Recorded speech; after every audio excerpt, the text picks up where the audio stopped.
Am I ready? I'm telling you to be ready, but am I ready? Okay, let's get a cool blast of air really quick.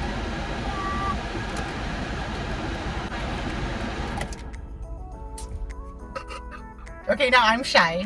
Oh my god, okay. Okay. Hey guys, my name is Jay, or this little one calls me Tita Tin because my Filipino nickname is Tintin. And I want to introduce you guys to my beautiful niece. Go ahead. My name is Sandra, but my family calls me Sab as my Filipino name. Yeah, so her name is Sandra, but we call her Sabby. And the whole purpose of this interview today is to kind of let people know how it feels like from a kid's point of view, coming from a different country or just a different place and relocating their whole lives somewhere else. My niece Sabby was living in the Philippines for the first, how old were you when you left the Philippines? 7 or 8. She was, I think you were 7. So she was about 7 years old, 6, 7 years old when she left the Philippines to come here to America. And, you know, now she's 10 and we kind of want to know her experience since she's been living here. So I know there's a lot of kids out there and a lot of people out there who find it really hard to change their life, right? Like, because you went from a life of living in the Philippines, living in the beautiful farm, to living in houses in America, which is so different from the houses in the Philippines, especially from the farmland, right? Yes. Yeah. Yeah, so we're gonna have a little interview, just conversation, a deep conversation with a 10-year-old talking about how it feels like to experience change and how to be fearless when change happens, right? Yeah, and you just have to make sure that you're confident whether you go to different places. No matter where you go, right? Yeah. As long as you're confident in yourself, you think you can go anywhere? Yes. And be confident? Yes. Why do you think it's important to be confident in yourself? So you get used to the place a little bit more and make new friends. So Sabby, where in the Philippines are you from?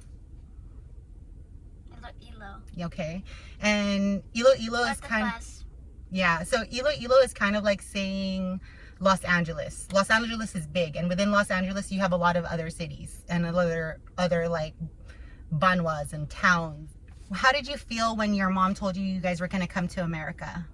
Like, I felt nervous and I guess excited at the same time because I was ready to meet new friends and like learn their new language.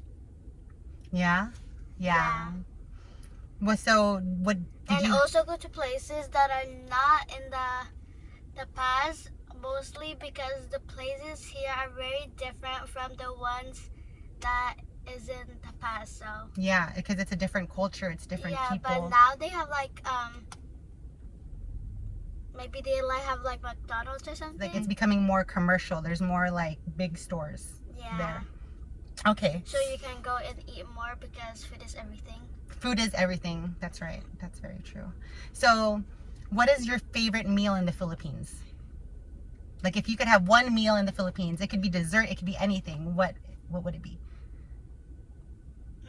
Maybe like balalo, because I eat that almost every day. Balot? Balaba. You even forgot what it's called? What does it taste like? What does it look like? It's like brown. A little blackish. And it's like chicken. It tastes like chicken, so. Yeah, that's what you would eat? Yeah. If you could eat anything from there right now? Yes. Okay. So what is your favorite food now in America? My favorite food is probably like spaghetti. Spaghetti? Or any kinds of noodles because they're easy to eat. But the ones in America especially? Yeah. Yeah? You eat more noodles here in America than you did in the Philippines? Yeah. And my favorite dessert is ice cream. Oh yeah, that's true. You are an ice cream fiend. Or milkshake, because ice cream and milkshake I kind of like the same. So it is very similar. They're in like the same family of dessert. Okay, so you know when you came here from the Philippines, who were you living with in the Philippines? My grandparents technically my mom's is parents. Your mom's parents? And Yeah. yeah. How was it living there with them? It was fun, and not until when a crazy story happened to like my mom. She was in the hospital. Your and mama? Yeah. Your grandma? Yeah, and she ended up being in the hospital, and she ended up trying to go. She wanted to go to the restroom, and then she got lost. So she was wandering around, and she got lost into the city or neighborhood. So your grandma got lost in the city. So how did you feel when she got? How old were you? You were only like what, 5 years old, maybe? Yeah, maybe I was scared. I was scared. So how did you find out that she got lost? Because she wasn't back. She wasn't back, and when my grandpa was looking for her, and asked any of the doctors if they've seen her, and one of the doctors, I think, said that she was trying to find the restroom until she got lost. So that's how my grandpa was trying to find her, and then she found her in a city near a park, I think. The city was big. And he found her? Yeah. And that's really good, huh? I'm so happy you found her. So how did you feel when she was lost? Like, what was going on in your head? Scared and confused. Yeah, for 5 years old, it's very confusing. So let's just say, like, when you found her and you found out your grandma was okay, how did it happen? How did you feel? I was scared. When you found her? Oh, no. I was happy, actually, and pretty excited. I don't know why. Of course, because you wanted to make sure she's okay.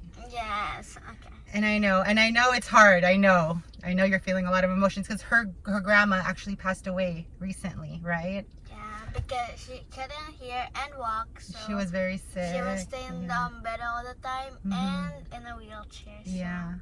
So the wheelchair got thrown away. Poor wheelchair. Oh, maybe someone found it that can use it. So, when your grandma, because you grew up with your grandma and grandpa, and then you had to come here to America, how did it feel like when your grandma passed away and you were here? Sad. Like emotionless? You just emotionless? Like you were sad? Yeah. What did you what was going on in your head? Like what were you talking about? Yeah, I was so confused where she was. Yeah. It's hard to talk about? Yeah. It is, I know. Trust me, I always cry on video all the time. Video? Like when I record myself, I always cry because a deep convo sesh. What made you feel better after someone you loved in the Philippines passed away while you're here in America? Well, I made new friends, and that girl, she was a girl, and that girl ended up being my best friend, and we started a friend group. And so did you tell them that your grandma passed away? No, because I didn't want to keep it to myself until I'm ready. Oh, that's smart. Okay. Are you ready still or not yet? I'm ready. Well, we're talking about it, so it's good. So, okay, so if you can give advice to a kid who is in a different place and someone they love somewhere far passed away, what advice would you give them? So I would let it out and talk to any family member you can trust to give you some advice, to let out the feelings and just think about new things. Yeah, so but it's important to let the feelings happen and then move forward, right? Yeah. You said that you have a friendship group, right? That you had a friend group. So how was it making friends when you couldn't speak English that well? Like, how did it feel like? Did you talk to them first? Did they talk to you? How did it happen? They talked to me first, and when I was at school, I was learning new words in English, so it was pretty easy to understand. I just needed to know what they were saying and understand it, so I can learn new words. So you just observe them? Yeah. You're just watching them? Yeah. And then how did they come up to you? How did your first friend come up to you? No, because I was a new student, they wanted to like show me around and stuff, Mm-hmm. and wanted to help me how to speak English. So that's how I learned how to speak English. Of course, I'm still bad at it though. No, I think you're great. Honestly, I think you're great. What do you like the most about living in America that's different from the Philippines? Well, actually, I like to go to new places that are not in the Philippines. Like for example, of the flower field in San Diego. Mm-hmm. So it was pretty there, and like the parks. But they have parks in the Philippines, which is not much of a difference. Well, you know what is different though? The plants. Because some plants here can't grow in the Philippines. So you might only see those plants that you saw in the field. You might only have seen it there. And they have different food. And my home in the Philippines, in the Tapas, is actually near a basketball field where you can play basketball. A basketball court? Yeah, and there's like swings, and like the church is near to the playground, and the church is actually really big. It's like the church in here. Really? Okay. So you like America because it's just different, like new experiences. Yeah. It's different. Okay. Let's see. What is one advice that you would have? What is one advice that you would have for just people who are doing new things? I would just And like, you know, people who are scared to take a risk, or they're moving to a new place, or they're getting a new school, or just, you know, anything that they're experiencing that is new. I would just think to myself, you'll be fine. You'll meet some new friends, and you'll grow fast. You'll grow fast. Just clear out your memories from your wherever you were born from, and just start a new chapter.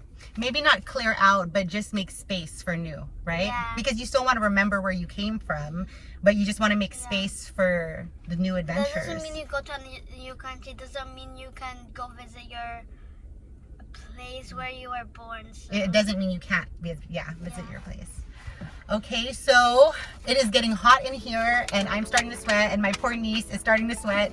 So we are gonna wrap that up. Thank you so much for watching, and bye. Bye. See ya. Let's go. Let's go. We got this. Okay. Okay. So.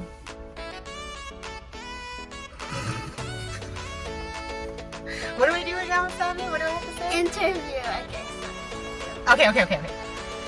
Intro. Okay. You must think I'm crazy, huh?